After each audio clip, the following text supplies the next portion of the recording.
పార్వతీపురం మన్యం జిల్లా గుమ్మలక్ష్మీపురం ఏజెన్సీలో ఘనంగా దేవీ నవరాత్రుల ఉత్సవాలు ప్రారంభమయ్యాయి.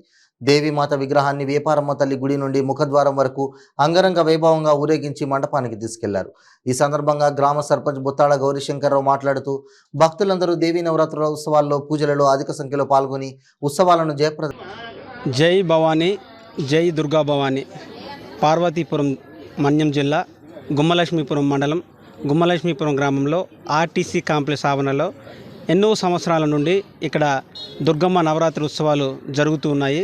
అదే మాదిరిగా ఈ సంవత్సరం కూడా గుమ్మలక్ష్మీపురం గ్రామంలో ఈ కార్యక్రమం అనేది ప్రజల సహకారంతో మోటార్ యూనియన్ మరియు అలాగే గ్రామ పెద్దల ఆధ్వర్యంలో ఉత్సవ కమిటీ ఈ కార్యక్రమాన్ని జయప్రదంగా కొనసాగుతూ ఉంది. ఈ నవరాత్రులు అనేవి 9 రోజులు కొనసాగుతూ ఉంటాయి. గ్రామంలో ఎప్పుడూ కూడా అమ్మవారి దేవాలయం నుండి ముఖద్వారం వరకు ఈ ఊరేగింపు అనేది ప్రతిసారి జరుగుతూ ఉంటుంది. ఉదయం నుంచి కూడా దేవుని కార్యక్రమాలు, సాంస్కృతిక కార్యక్రమాలు కూడా జరుగుతూ ఉంటాయి. మరీ ముఖ్యంగా ఈ తల్లి ప్రతిష్టమైన తల్లి. ఎందుకంటే ఆ ఊర్లో ఎప్పుడు కూడా ప్రజలందరూ ఆరోగ్యంగా ఉండాలని, మోటారు వాహనాలు అలాగే వ్యాపారస్తులు కూడా నిత్యం హ్యాపీగా ఉండాలని చెప్పి ఈ కార్యక్రమం ఎప్పుడు జరుగుతూ ఉంటుంది. అదేవిధంగా ఈ తల్లి దీవెనలతో ఎప్పుడు కూడా గ్రామం సుభిక్షంగా ఆనందంగా ఉండడం కూడా జరుగుతూ ఉంది.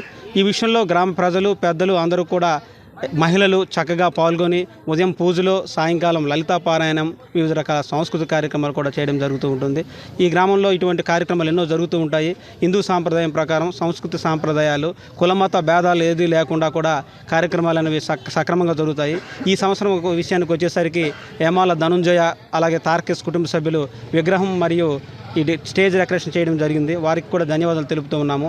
ఇదే విధంగా గ్రామంలో ఈ ఐక్యతకు మారుమూలంగా ఈ మారుమూల ప్రాంతం ఏజెన్సీలో ఈ కార్యక్రమాలు జరగడం అనేది చాలా సంతోషదాయకం. ఒక సర్పంచ్గా, గ్రామ పెద్దగా చాలా సంతోషపడుతూ ఉన్నాను.